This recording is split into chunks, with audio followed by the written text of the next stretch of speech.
All right, everyone. So today we're going to be dealing with vertically opposite angles.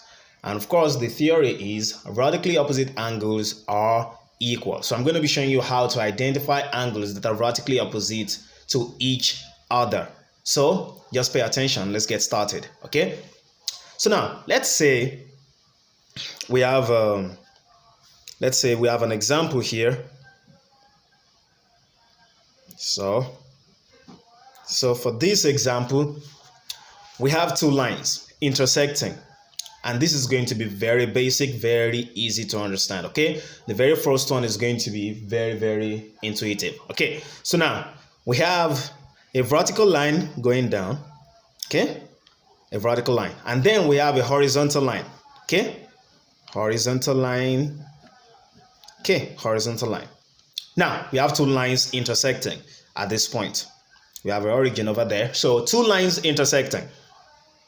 Now, what this theory says is that the opposite angles, vertically opposite angles, they are equal. Basically just means opposite angles. So let's say we have an angle here. Let's call this A.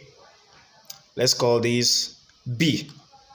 Let's call this C. And let's call this other angle over here D.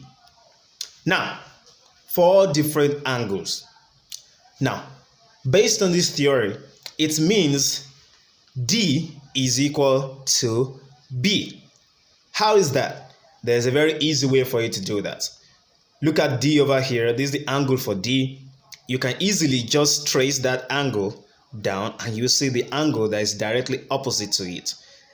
If you can't do that, you can just get a ruler or something straight and try to, just try to put it in between them, make sure the line you're using to trace it goes through the origin, of course, through the intersecting point.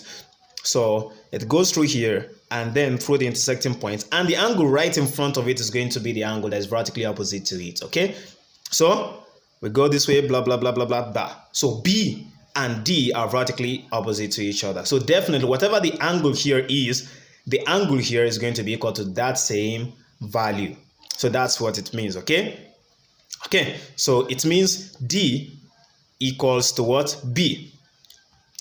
And that also means that C is going to be equal to A, because the same thing goes for that. Okay, so C, what angle is in front of it? What angle is directly opposite to it? A. So it means C equals to what? A. Now let's make it more realistic. Okay, let's try to make it realistic. The same question, but we make it realistic. Okay, so let's have something different over here.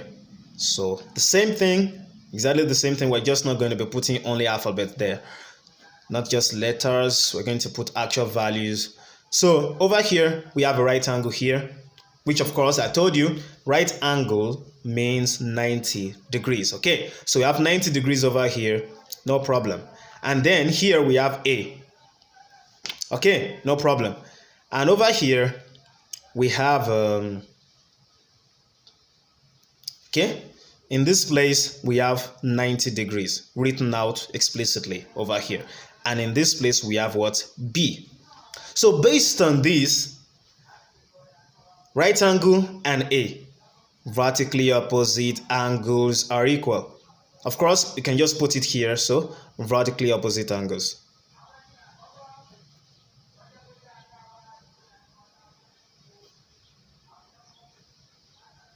So you can just put it that way.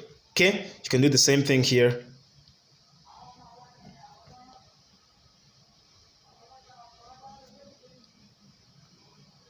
So that allows the teacher or your lecturer or whoever it may be, the professor, to know the reason why you say D is equal to B. So that allows the person to know that you really do understand what you're saying. Okay, so the same thing here. So based on this, I know A is going to be equal to what? 90 degrees, because of course this right angle basically means 90 degrees, just a shorthand for that. Okay, so here we have vertically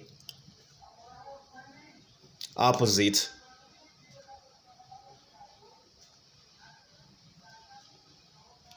angles. That's all. Same thing goes for B. B is going to be also 90 degrees because we have 90 degrees here, and B is vertically opposite this angle here. So it means both of them are equal. So B is definitely going to be equal to 90 degrees, okay? So vertically opposite angle.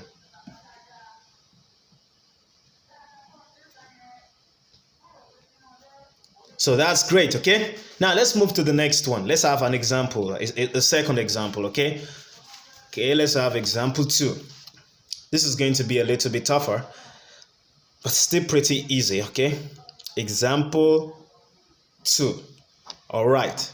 So for example 2, instead of just having perpendicular lines, we're going to be having kind of diagonal lines, okay? So let's say we have this over here, and then we have another line crossing it this way. Okay, great. No problem. Let's see what we can do.